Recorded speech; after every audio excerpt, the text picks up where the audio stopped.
Paano mag-solve ng polynomial equations? Yan ang tatalakayin natin in this video. Para makapag-solve tayo ng polynomial equations, marami tayong approach or techniques na pwedeng gawin. Pasok dyan yung quadratic factoring, yung factoring by grouping, factoring by special products, and believe it or not, pwede rin dito yung quadratic formula. Ngayon, pwede nyong i-apply yan simultaneously. And there's no better way to discuss this other than solving some example problems. So, simulan natin. Halimbawa, meron tayong polynomial equation x to the fourth minus 3x squared and then say plus 4 equals 0. So, paano natin isosolve itong polynomial equation? As we can see, the degree of our polynomial equation is 4. However, we can use quadratic factoring here. Papaano? So, ganito. We can rewrite this, okay? Instead of x raised to 4, we can rewrite that as x squared and then squared. And then minus 3 times x squared and then plus 4. It looks familiar, right? Kasi nasa form yan ng x squared plus bx plus c. However, instead na x, sa atin meron tayong x squared, right? Instead of x, we have x squared. But same concept applies. So, paano ba mag-factor ng quadratic trinomial? The factored form is the product of two binomials. Now, instead na x yung first terms, dahil nga x squared to, we have or we will use x squared. And then equals 0. Tapos isip tayo ng dalawang values or two numbers na may product na positive 4 and sum of negative 3. Those two numbers are negative 4 and positive 1. So minus 4, positive 1. So ito yung goal natin kapag nag-solve tayo ng polynomial equations. Kailangan maging factored form siya. Kasi applying zero product property, we can equate both factors to 0 tapos solve for x. Okay? Now, mag-focus muna tayo sa isang factor. Halimbawa, x squared minus 4. X squared minus 4, let's equate that to 0.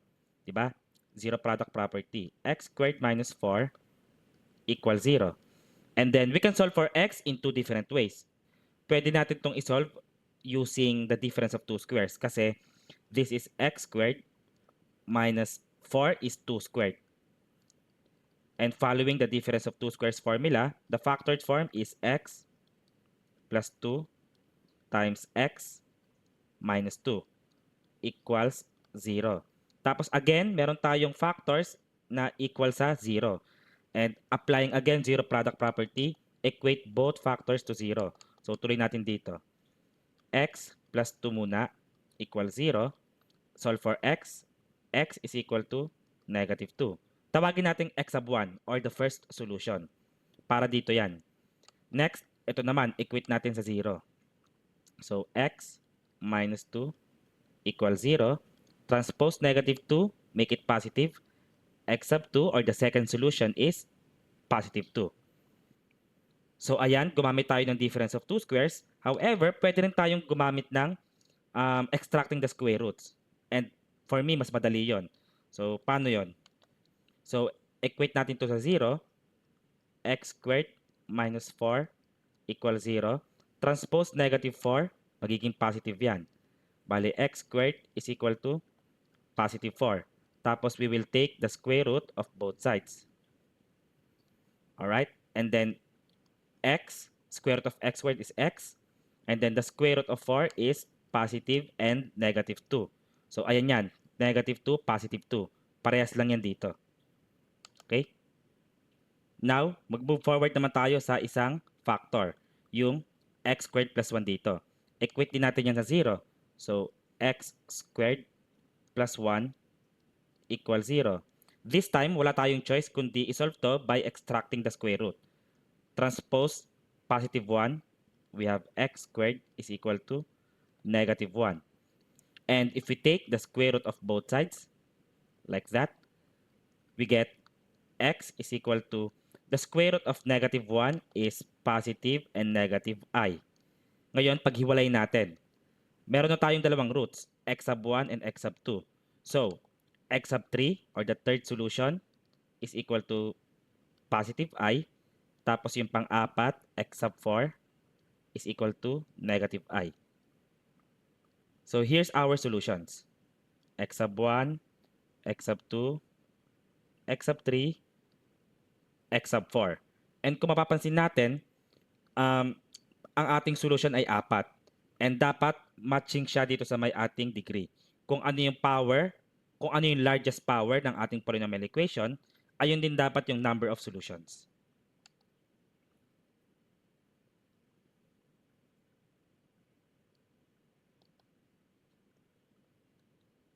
Next, let us solve the following polynomial equation.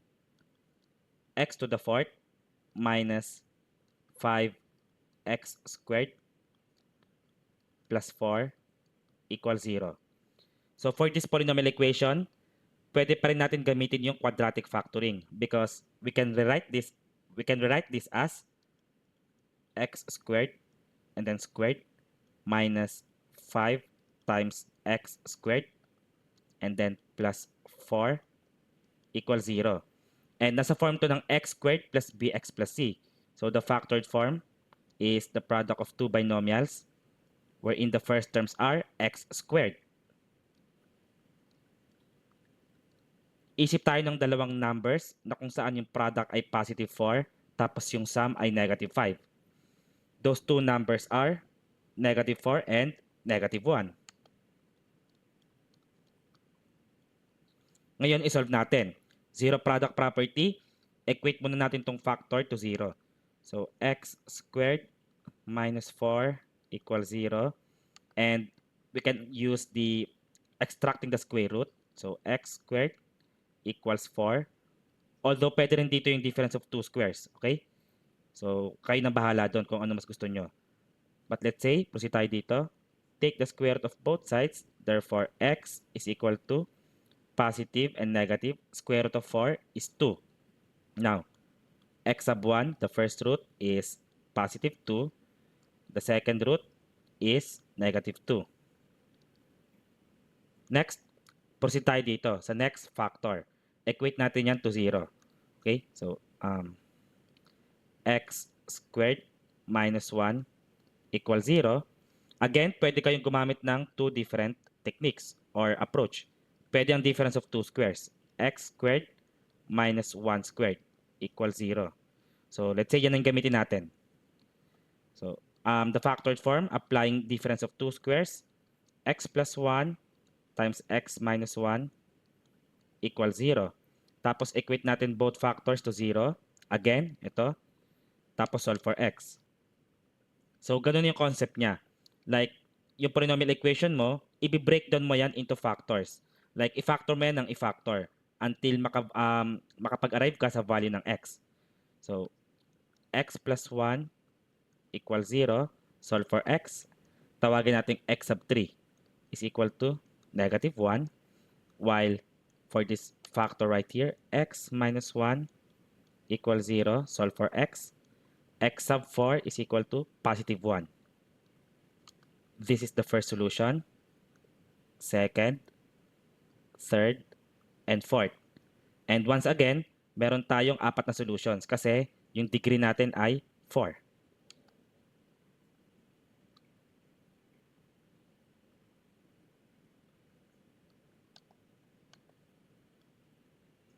Next, let us solve the following polynomial equation. X to the fifth, so mas marami tayong solution dito. 5 solutions. Plus 3x to the fourth, and let's say minus 4x minus 12 equals 0. Okay, for this polynomial equation, ang gagawin naman natin is mag-factor by grouping tayo. So mag-group tayo. I-group natin yung first two terms and the last two terms. For the first group, i-take out natin yung common monomial factor, which is x raised to the fourth power. So x to the fourth, and then let's divide. X to the fifth divided by x to the fourth, subtract lang natin yung powers. 5 minus 4 is 1. therefore x. And then plus, divide tayo ulit, 3x to the fourth divided by x to the fourth. So basically, cancel out na yung x to the fourth dyan. 3 na lang ang naiwan dyan. So plus 3. And then sa second group, ilabas natin si negative 4, common monomial factor. And then let's divide. Negative 4x divided by negative 4 is positive 1. So, or positive x rather.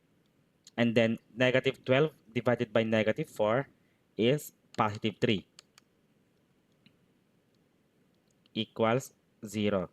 Therefore, the factored form is x to the fourth minus 4. And then times natin sa ating common factor here na x plus 3.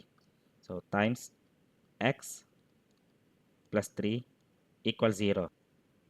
So, okay na ba yan? Hindi pa. Itong x to the fourth minus 4, pwede pa natin yung pigain because that is a difference of two squares. So we can express that as x squared and then squared minus 4 is 2 squared. Okay? Dito muna tayo nakafocus ha. So, eto yan. Tapos kung equate natin sa 0, using difference of two squares, the factored form is x squared plus 2 and then times x squared minus 2 equals 0. So ngayon, zero product property ulit. So equate natin to ulit, bawat factor sa 0. Start tayo kay x squared plus 2.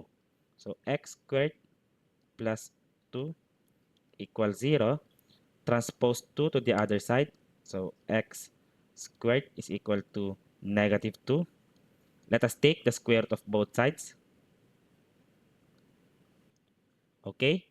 Now, para masolve natin to, square root of negative 2 is the same as square root of 2 times negative 1, right? And we know the square root of negative 1 is I. Therefore, we can say that this is equal to positive and negative kasi square root. And then take out the square root of negative 1, which is I, the imaginary unit. And then naiwan si square root of 2. So, ayan yung solutions. Let me write x is equal to positive and negative I square root of 2. Take note, dalawang solutions yan. Positive and negative. Kayo na lang mag-separate kung gusto nyo. Okay? So, meron na tayong dalawang solutions. Next, mag-proceed tayo sa factor na to. Equate natin yan to 0, solve for x. Therefore, we have x squared minus 2 equals 0. So, x squared is equal to positive 2. Tapos, take natin yung square root ng both sides. Therefore, x, ulitin ko, x is equal to positive and negative square root of 2. Again, dalawang solutions yan. Meron tayong positive and negative. So, meron na tayong apat. Dalawa dito, dalawa dito. Lastly, let's equate this factor to 0 and solve for x. Kasi, kung mapapansin nyo, yung apat na solutions natin na yan, dito lang yan galing eh. Yan o, x to the fourth. So, ito pa lang ang binirek-down natin. Ngayon, equate natin to 0. Kasi may tendency kayong maiwan yan kapag nag-solve na kayo. Huwag niyong kakalimutan lahat ng factors na i-equate sa 0. So now let's solve. Equate x plus 3 to 0 and solve for x. Therefore, x is equal to negative 3. And here's our solutions. So that's a total of 5 solutions and nagmatch naman siya sa degree ng ating polynomial na 5.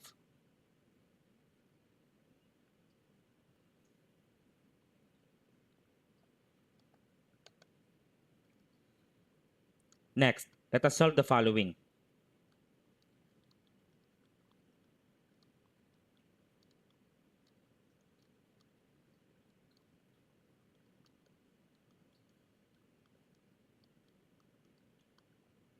Okay? To solve this polynomial equation, kunin muna natin yung common monomial factor between these three terms. And the common monomial factor is 4x. So, labas natin 4x. Now, let's divide. 4x to the fifth divided by 4x. Obviously, cancel out dyan yung 4. Yan. And x to the 5th divided by x raised to 1 is x to the 4th. Next, negative 60x cubed right here divided by 4x. Negative 60 divided by 4 is negative 15, while x cubed divided by x is x squared. Tapos, 216x divided by 4x, obviously, cancel out dyan yung x. And 216 divided by 4 is 54.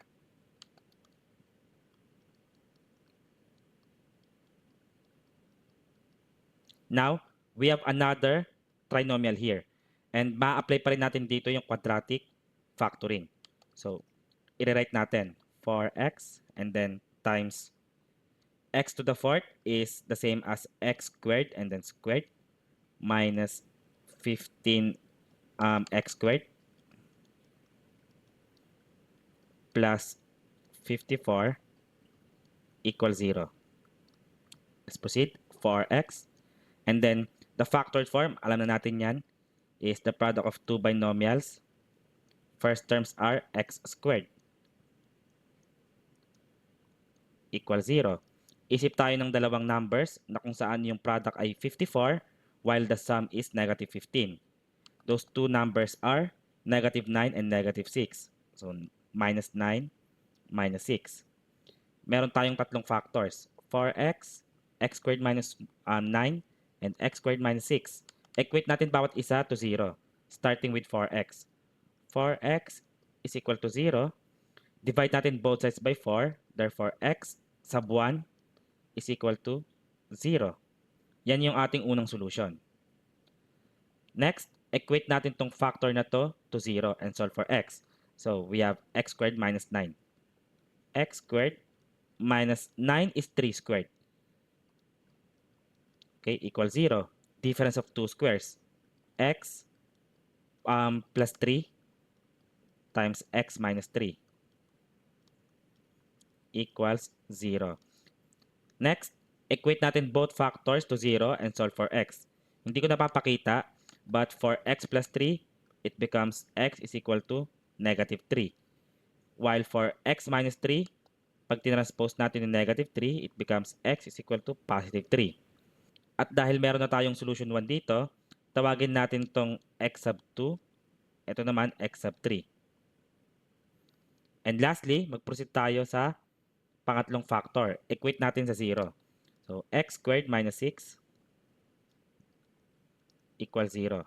Solve for x. Transpose negative 6. Magiging positive.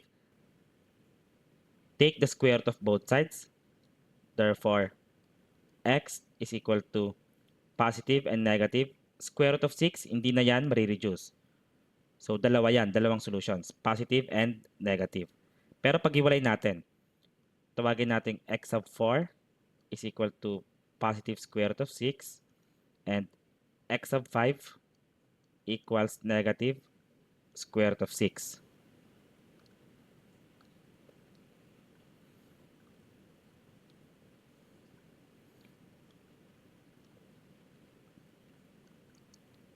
So that's a total of 5 solutions.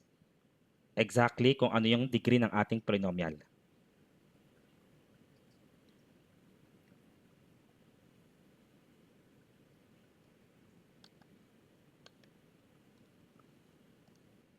Next, let us solve the polynomial equation for x cubed minus x squared minus 100x and let's say plus 25 equals 0. For this one, gamit tayo ng factoring by grouping. I-group natin yung first two terms and the last two terms. For the first group, dito, take out natin yung common monomial factor na x squared. Now let's divide. 4x cubed divided by x squared is 4x. Next, let us divide negative x squared divided by x squared. That's negative 1. Sa pangalawang group, ang common monomial factor, ilabas natin si negative 25. Now let's divide. negative 100x divided by negative 25 is 4x. And then 25 divided by negative 25 is negative 1. So, minus 1 equals 0. Tapos, ang factored form, we have x squared minus 25. So, x squared minus 25 times the common factor na na-produce natin, 4x minus 1. So, times 4x minus 1 equals 0. For the first factor, itong x squared minus 25 dito, that is a difference of 2 squares. So, we can rewrite that as x squared minus 5 squared. Equate natin to 0. Factored form is x plus 5 times x minus 5 equals 0. Equate ulit natin bawat factors to 0, solve for x. Pero hindi ko napapakita lahat. So, for this factor, you will get negative 5.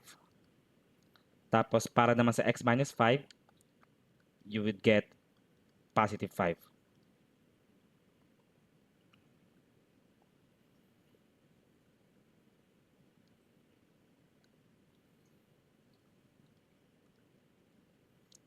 Ngayon, punta naman tayo sa factor na to. 4x minus 1. Equate natin yan to 0. So, 4x minus 1 equals 0. Solve for x. Transpose negative 1 sa kabilang side.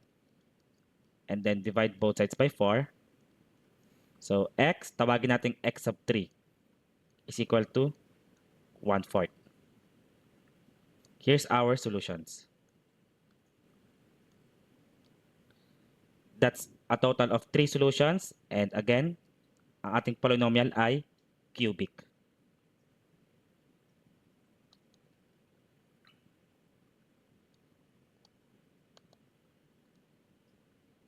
Next, let us solve x cubed minus 6x squared plus 9x is equal to 0. So for this one, ilabas natin yung common monomial factor ng tatlong terms na to. The common monomial factor is x. So sulat natin x, and then let's divide. X cubed divided by x is x squared. Next, negative x squared divided by x is negative 6x. Next, 9x divided by x is positive 9. Equate to 0. Ngayon, meron tayong quadratic trinomial dito. And that is a perfect square trinomial. So, x and then times x squared. Itong 9 naman, that is 3 squared. So, plus 3 squared. Comparing sa perfect square trinomial formula, yung a natin is x, yung b natin is 3. Tapos minus to, therefore we should have a minus here. Yan, may minus dapat tayo dyan. Okay? Tapos yung middle term, 2 times a times b. So, 2 times x times 3. Okay? And kung i-check natin, this is equal to 6x. So, perfect square trinomial nga talaga to. And dahil perfect square trinomial yan, madali makuha yung factored form yan. The factored form is simply x and then minus to, b is 3, and then squared equals 0. Equate natin bawat factors to 0. Mag-start tayo kay x. Alright? So, x sub 1 is equal to 0. Yun na yun. And then, next, dito naman. X minus 3 squared equals 0. Solve for x. Take the square root of both sides. Okay? Tapos, it becomes x minus 3. And then square root of 0 is still 0. Therefore, x is equal to 3. Ngayon, baka ma-misinterpret nyo tong solution na to. Okay?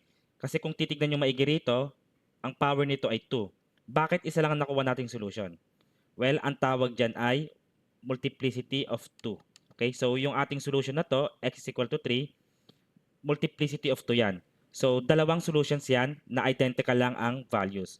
So, in essence, we can say right here that x sub 2, kasi may x sub 1 na tayo eh. So, x sub 2 is positive 3, and also x sub 3 is positive 3. Ito yung solutions.